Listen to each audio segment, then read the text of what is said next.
Unjuk rasa menolak disahkannya Undang-Undang TNI yang dilakukan mahasiswa di depan gedung DPRD Sumatera Utara Rabu petang berlangsung ricuh. Lantaran unjuk rasa tak direspon oleh anggota DPRD Sumut, mahasiswa pun berupaya masuk ke dalam gedung. Saling dorong dan nyaris baku hantam antara mahasiswa dan aparat tidak terhindarkan.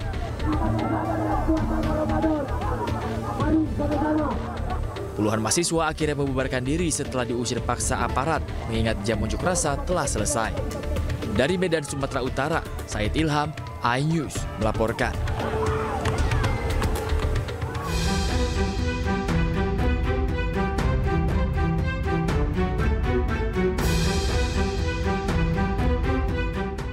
Inilah rekaman kamera pengawas saat pelafon di Masjid Al-Madinah, Kompleks Taman Cendrawasih, Kelurahan Bahagia, Babelan, Kabupaten Bekasi, Jawa Barat, tiba-tiba ambruk menimpa sejumlah jamaah yang sedang beribadah.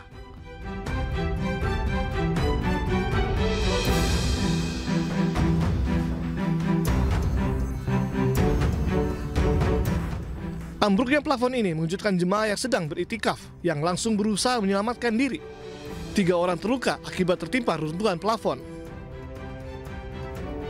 Dugaan sementara, runtuhnya plafon akibat lapuk dimakan usia.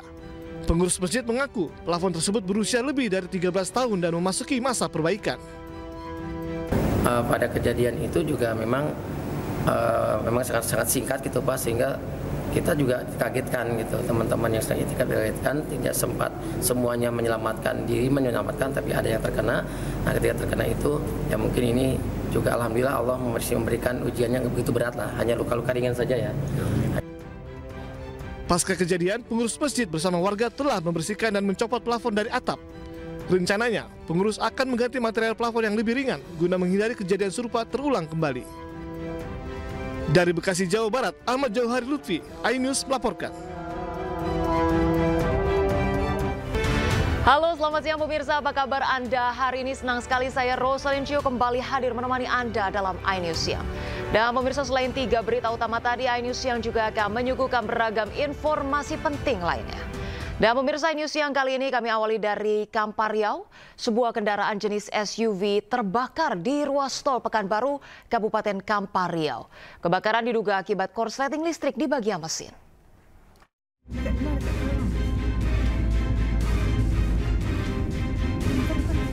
Sebuah kendaraan jenis SUV terbakar di kilometer 12 Jalan Tol Pekanbaru, Bangkinang, Kabupaten Kampar Riau pada Rabu pagi. Api membakar bagian badan mobil yang diketahui dikendarai seorang wanita warga Kota Pekanbaru yang hendak menuju Kota Bangkinang. Izin pimpinan 65 mobil Jalan Tol Bangkinang Pekanbaru. Pos Indo. Belum diketahui penyebab terbakar.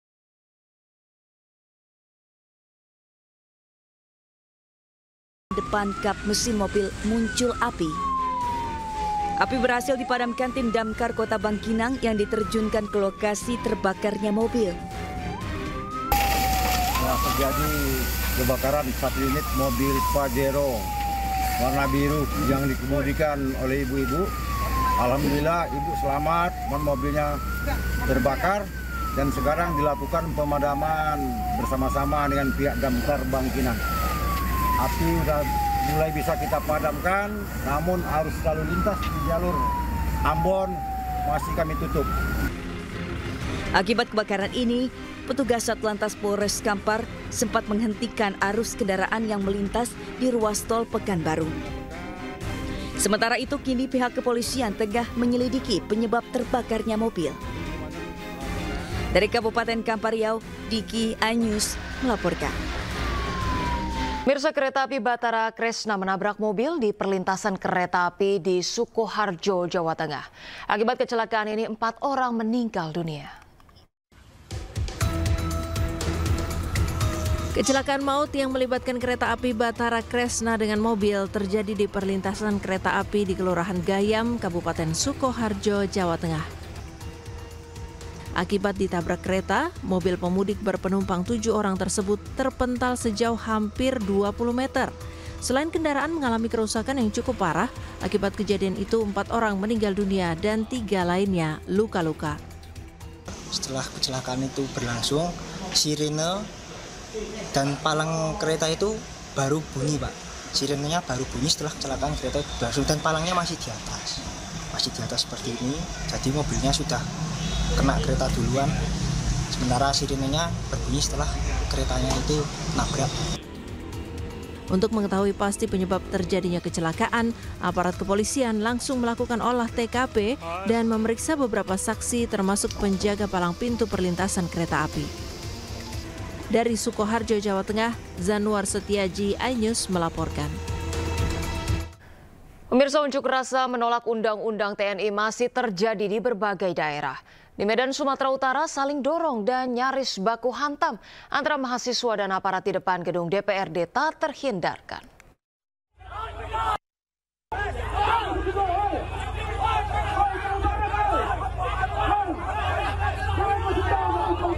Unjuk rasa menolak disahkannya Undang-Undang TNI yang dilakukan mahasiswa di depan gedung DPRD Sumatera Utara Rabu petang berlangsung ricuh. Lantaran unjuk rasa tak direspon oleh anggota DPRD Sumut, mahasiswa pun berupaya masuk ke dalam gedung. Saling dorong dan nyaris baku hantam antara mahasiswa dan aparat tidak terhindarkan.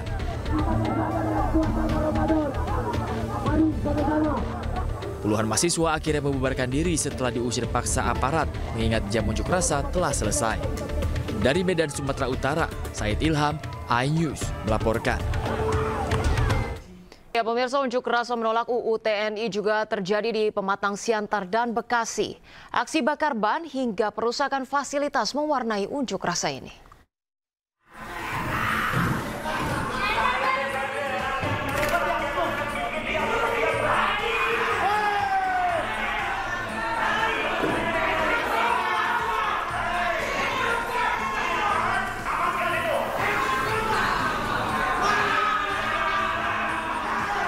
Bertempat di ruang paripurna DPRD Kota Bekasi, puluhan massa menaiki meja paripurna dan merusak sejumlah fasilitas. Massa menuntut dibatalkannya Undang-Undang TNI dan RUU Polri. Aksi anarkis ini mengundang kecaman dari pihak DPRD Kota Bekasi yang telah melaporkan kejadian ini ke Polres Metro Bekasi Kota. Kita semua saat ini Kota Bekasi ketika menerima aspirasi damai-damai saja, tidak anarkis. Tapi teman kita sayangkan terjadi perusakan-perusakan, tentunya merusak aset negara. Apa yang menjadikan kalian berbanyak di sini? Mahasiswa Indonesia. Kericuhan penolakan Undang-Undang TNI juga terjadi di Pemantang Siantar, Sumatera Utara. Ratusan mahasiswa yang menggelar aksi penolakan Undang-Undang TNI di depan kantor DPRD Pemantang Siantar mendobrak masuk gerbang kantor wakil rakyat tersebut. Mereka mengaku mendobrak akibat 1 jam berorasi dan tak ada satupun anggota dewan yang menanggapi. Situasi semakin memanas saat mahasiswa berhasil menduduki kantor DPRD setempat dan kembali menggelar orasi. Tim Liputan iNews melaporkan. Pemirsa, seorang oknum anggota TNI Angkatan Laut di Balikpapan diduga terlibat kasus pembunuhan seorang jurnalis media online, Juwita, di Banjarbaru, Kalimantan Selatan. Tersangka telah diamankan oleh polisi militer Angkatan Laut Lanal Balikpapan dan akan menjalani proses hukum yang transparan.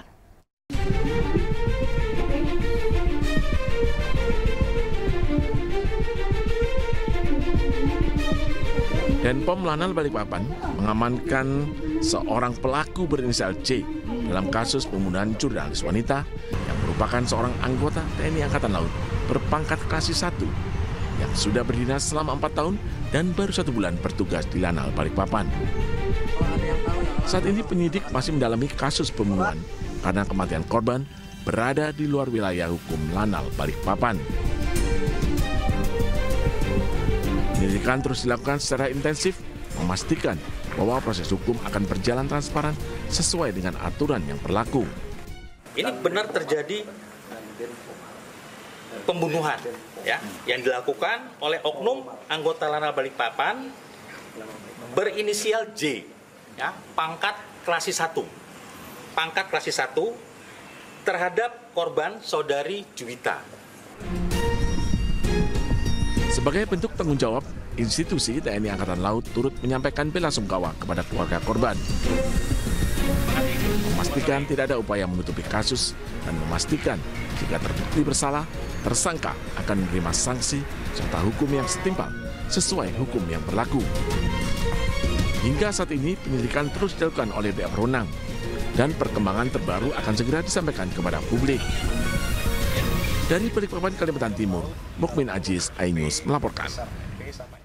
Pemirsa, Kapolri Jenderal Listio Sigit Prabowo beserta Panglima TNI Jenderal Agus Subianto mengunjungi rumah salah satu polisi korban penembakan gerebek judi sabung ayam di Lampung. Kepada keluarga korban, Kapolri dan Panglima TNI menyampaikan bela sungkawa yang sedalam-dalamnya.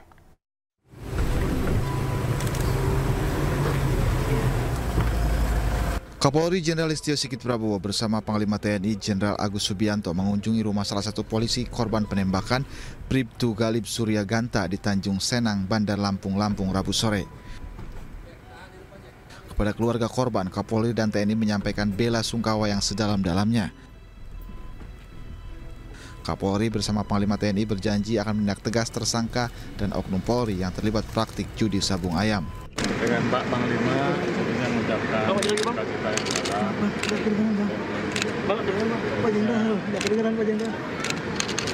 Kami dan Pak Panglima mendengarkan apa yang disampaikan. Kita akan melakukan proses jauh ini dari sisi saya, dari sisi Panglima dan juga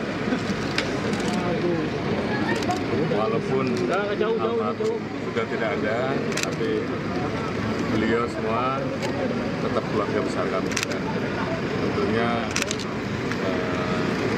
kami akan selalu bersama dengan. Karena bangkitan arus cukup tinggi, parameter di radar kilometer 71 sudah cukup untuk dilakukan one way lokal. Ingat ya, jadi setelah kita lakukan kontraflow masih tidak nampung, bangkitan arus cukup tinggi, apalagi ada pemberangkatan mudik bareng, busnya cukup banyak sekali, sehingga kami telah koordinasi dan seizin Bapak Kapolri, terus kami koordinasi dengan Jasa Marga, kami melakukan one way lokal. One way lokal itu sekarang clearance sudah selesai, kurang lebih 10 menit lagi sudah akan kami lepas dari kilometer 70. Jadi one way lokal itu dari kilometer 70 sampai kilometer 188. Manakala nanti tarikan arus yang one way lokal masih kurang, nanti masih akan kita perpanjang. Ingat ya, ini one way lokal. Namun demikian, parameter-parameter untuk one way nasional itu rencana mungkin besok apabila ada bangkitan arus, parameter di radar 71 sudah 6.300, tentunya besok kemungkinan akan kita lakukan one way nasional. Tetapi hari ini kita lakukan one way lokal dari kilometer 70 sampai kilometer 188. Oke, cukup? Sudah diberlakukan atau masih dalam proses pembersihan jalan? Sudah clearance ini paling 5-10 menit lagi sudah kita lepas. Kalau yang dari arah Jawa ke Jakarta dialihkan kemana Pak? Cirebon, kan 188 ya. Jadi kita alihkan ke arteri. Jadi sudah disosialisasikan dan kita sudah koordinasi dengan pihak Jasa Marga. Dan bahkan manakala nanti masih perlu tarikan cepat supaya nanti tidak terjadi kepadatan, nanti akan kita tambah lagi. Nanti akan kita sampaikan lagi ke rekan-rekan media. Jumlah kendaraannya sudah mencapai berapa Pak? Parameter di radar 50 itu sudah di atas parameter, sudah di atas 5.500. Tetapi memang ya alhamdulillah tetap lancar ya, karena memang kendaraan berat sumbu 3 tidak ada, jadi masih lancar sekali. Jadi parameter itulah nanti kita putuskan untuk kita lakukan one way lokal.